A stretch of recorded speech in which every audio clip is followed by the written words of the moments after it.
Hai teman-teman, salam kasih. Senang bertemu kembali di channel Opa.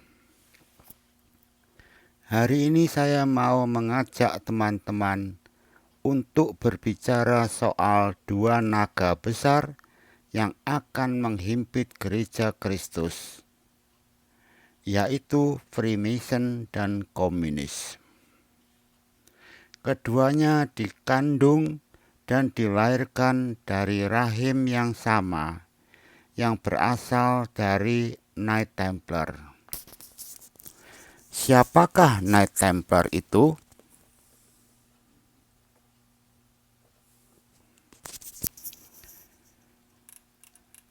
Knight Templar adalah ordo Katolik di bawah Paus.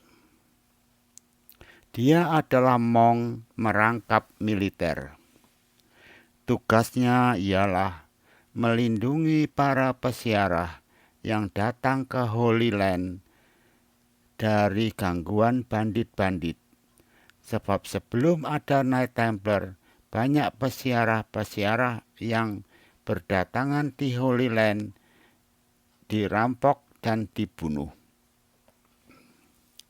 Di samping tugas melindungi para peziarah, Holy Land di bawah Kingdom of Jerusalem tahun 1099 sampai 1291 sering diserbu oleh tentara Islam yang ingin menguasai kembali kota suci itu yang sebelumnya sudah dikuasainya sejak abad ke-7 sampai abad ke-11. Knight Templar terpaksa harus ikut berperang mempertahankan Holy Land. Moto Knight Templar yaitu non nobis domine non nobis, sed nomine tuo da gloriam. Kalau diterjemahkan dalam bahasa Inggris, not to us Lord, not to us, but to you name, to your name, give the glory. Bahasa Indonesianya bukan untuk kami Tuhan, bukan untuk kami, tetapi hanya untuk kemuliaan namamu.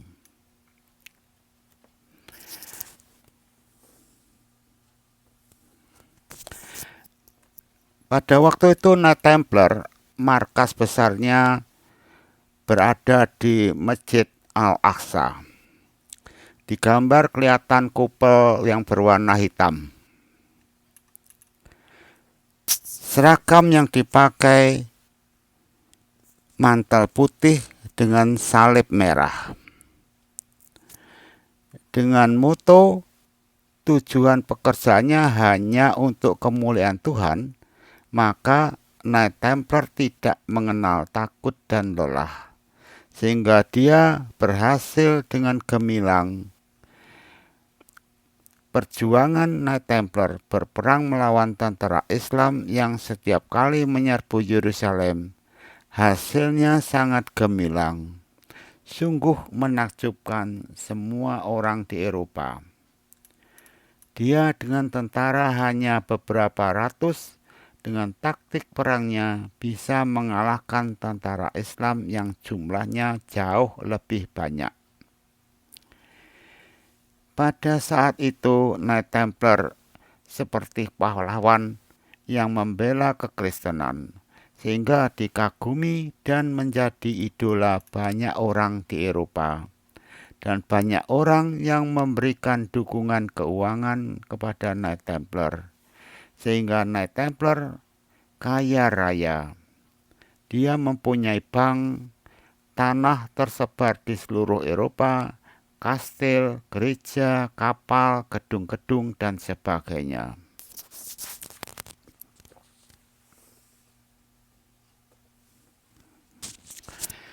Pada tahun 1306, Raja Prancis Philip keempat mau berhutang lagi kepada Knight Templar, walaupun hutang yang lama belum bisa bayar. sebab Prancis selalu berperang melawan Inggris dan raja butuh dana. Oleh pimpinan Knight Templar yaitu Grand Master Jacques Molay, permohonan Raja Philip ditolak. Tidak lama terdengar kabar berita bahwa Knight Templar sering mengadakan upacara sodomi, homoseks, ritual menyembah Baphomet, salib diinjak-injak dan diludahi. Kabar ini dalam waktu singkat menyebar di seluruh Eropa. Pada tanggal 13 Oktober 1307, sore hari, tiba-tiba secara serentak semua anggota Knight Templar di seluruh Prancis ditangkap. Mereka dipenjara dan diseksa supaya mengaku bahwa semua tuduhan itu benar. Di bawah siksaan, mereka satu persatu mengakui tuduhan itu.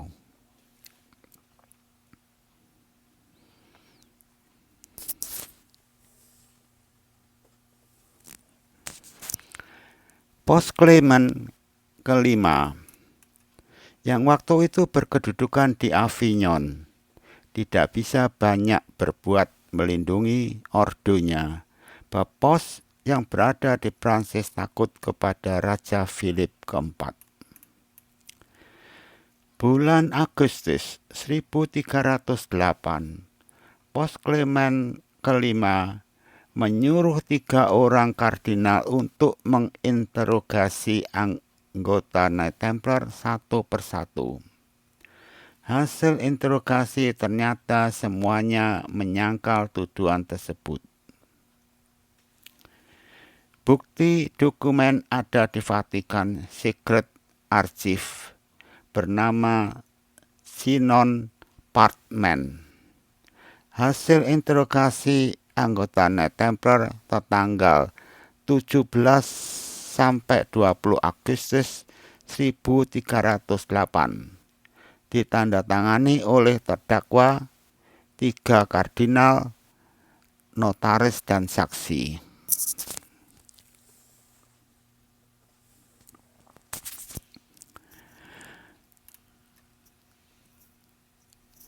Raja Philip keempat marah dan mengatakan bahwa Pos berusaha melindungi anak buahnya. Pada saat itu tidak ada satu orang pun di seluruh Prancis yang berani membela Knight Templar. Semua terdiam dan ikut memberatkan tuduhan. Tanggal 10 sampai tanggal 12 Mei 1310, sebanyak 54 anggota Knight Templar dibakar hidup-hidup. Atas tekanan dan ancaman Raja Philip keempat, Pos Clement dipaksa untuk membubarkan Ordo Knight Templar. Pembubaran Ordo Knight Templar dilakukan oleh Pos pada tanggal 22 Maret 1312. Setelah dibubarkan, semua anggota Knight Templar di seluruh Kristendom ditangkap dan semua kekayaannya dirampas oleh raja. Semua anggota Knight Templar dan semua relasi yang pernah berhubungan dengan Knight Templar lari dan bersembunyi menyebar di seluruh Eropa. Mereka sangat berhati-hati, sehingga untuk memperkenalkan diri, bahasa isyarat dengan tangan yang mereka pakai. Kita ingat di Indonesia, setelah G30S, PKI difitnah membunuh para jenderal di Lubang Buaya. Diberitakan secara luas oleh pemerintah Soeharto, sehingga semua anggota PKI termasuk antek-anteknya, lari meninggalkan tempatnya dan bersembunyi. Kalau tidak, mereka pasti disiksa dan dibunuh. Sejak itu, nama Knight Templar sudah tidak pernah terdengar. Senyap, hilang, tidak ada yang berani menyebut.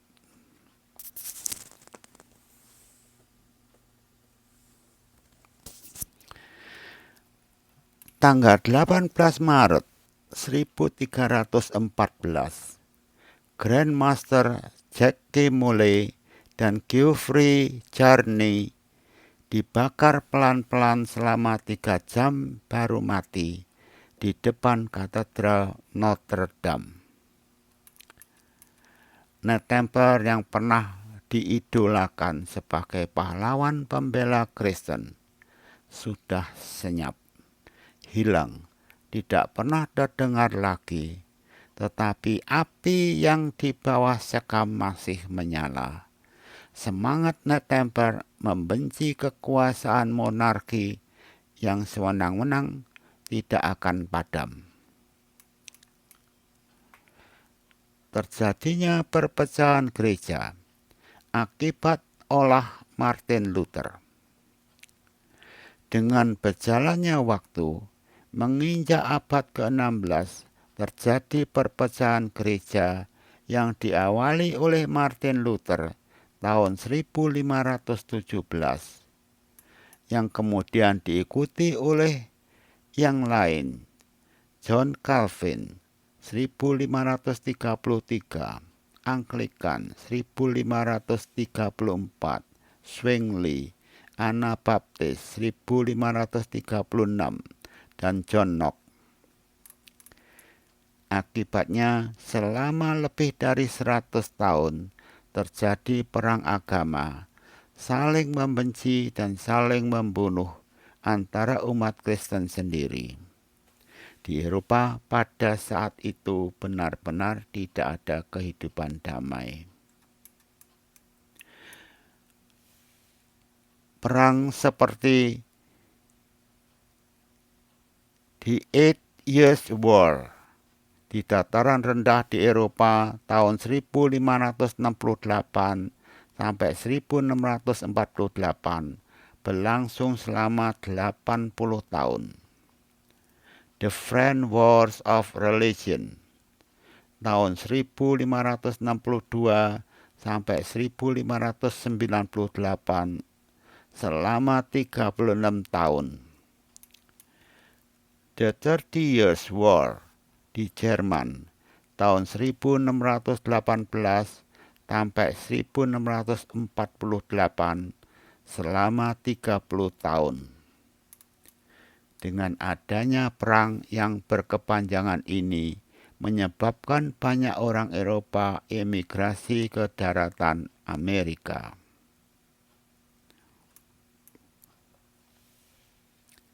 Pada tahun 1717 mulai muncul nama Freemason, di mana 4 lords dari Scotland, yaitu kelompok manusia yang mempunyai semangat Grandmaster Knight Templar, yang diperlakukan dengan sewenang-wenang oleh otoriter Raja Philip keempat, satu sama lain bergabung dan mengadakan pertemuan di London.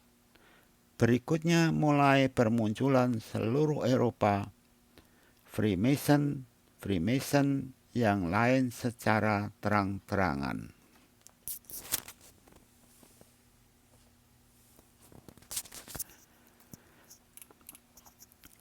Perhatikan uang dolar Amerika.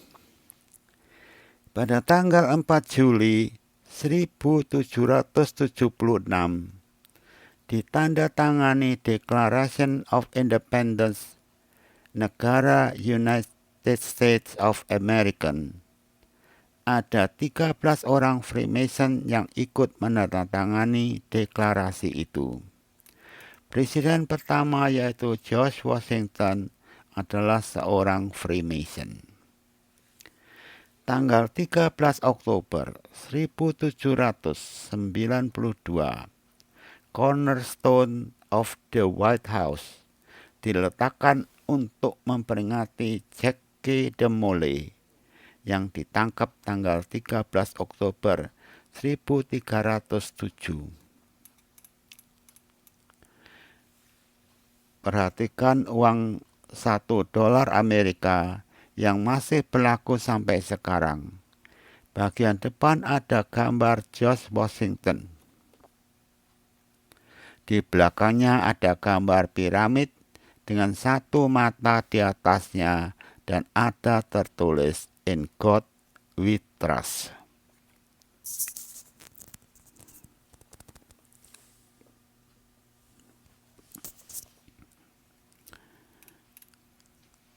Artinya mereka percaya adanya Tuhan.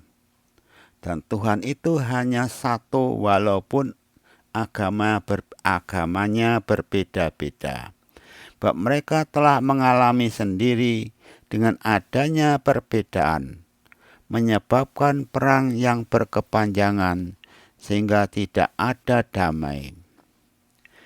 Jadi Tuhannya orang Katolik, Tuhannya orang Protestan, maupun Tuhannya orang Islam, Buddha maupun Hindu adalah sama. Maka di dalam upacara pengangkatan Grand Master, semua kitab suci Islam, Kristen, Buddha maupun Hindu diletakkan di atas satu meja.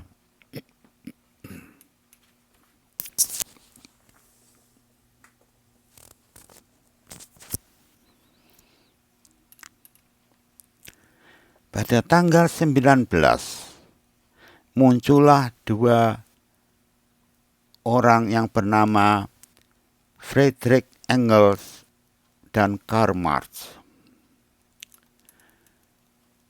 Tulisan Karl Marx, Das Kapital, banyak diilhami tulisan Voltaire, seorang ateis yang menghasut rakyat Prancis untuk menjatuhkan Raja Louis ke-16, yang akhirnya terjadi revolusi Prancis 1789 dan Raja Louis XVI dan Queen Antoinette digelutin oleh rakyat.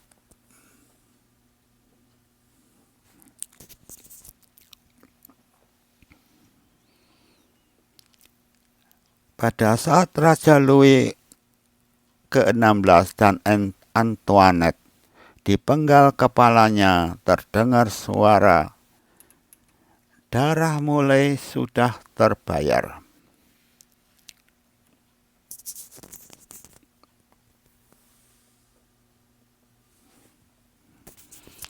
Dari Karl Marx muncul paham komunis yang menolak kekuasaan monarki dan menolak Tuhan.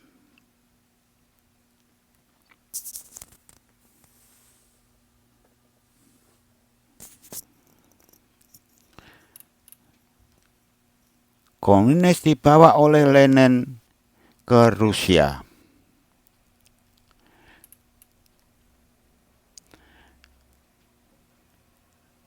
Akhirnya berkembang di belahan bagian timur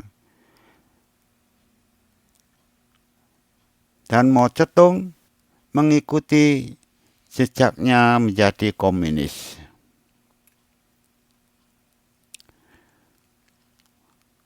Sedangkan Freemason berkembang di bagian barat. Kalau paham Freemason yaitu liberty dan semua agama sama, dibawa ke barat yaitu Amerika, sedangkan paham komunis yaitu sama rata dan menolak Tuhan dibawa ke timur, ke Rusia dan China.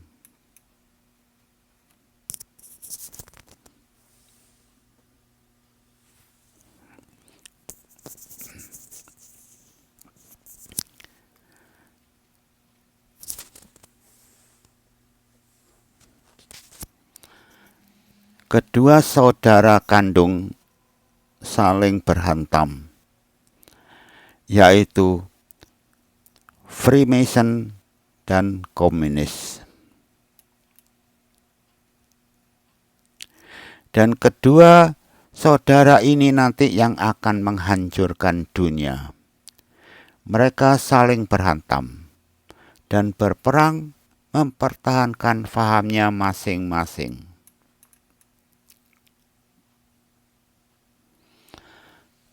Semua ini adalah rencana iblis. Freemason akan menghancurkan gereja Kristus dari dalam. Sebaliknya, komunis akan menghancurkan gereja Kristus dari luar. Adanya Freemason dan komunis adalah rekayasa iblis untuk menggagalkan salib Yesus. Faham komunis secara terang-terangan menolak Tuhan, dan karena Yesus adalah Tuhan, maka Yesus juga ditolak. Umat Kristen secara terang-terangan ditolak dan banyak yang dibunuh. Gereja dihancurkan seperti yang terjadi di negara komunis sampai sekarang. Sedangkan faham Freemason adalah liberal dan Tuhan dari semua agama adalah sama. Jadi Yesus adalah sama dengan Tuhannya orang Buddha, Hindu, Islam, atau yang lain. Berarti Yesus yang disalibkan tidak mempunyai arti lagi. Faham liberal pelan-pelan menyusup ke dalam gereja. Umat digiring untuk menerima LGBT, aborsi, euthanasia, dan lain sebagainya.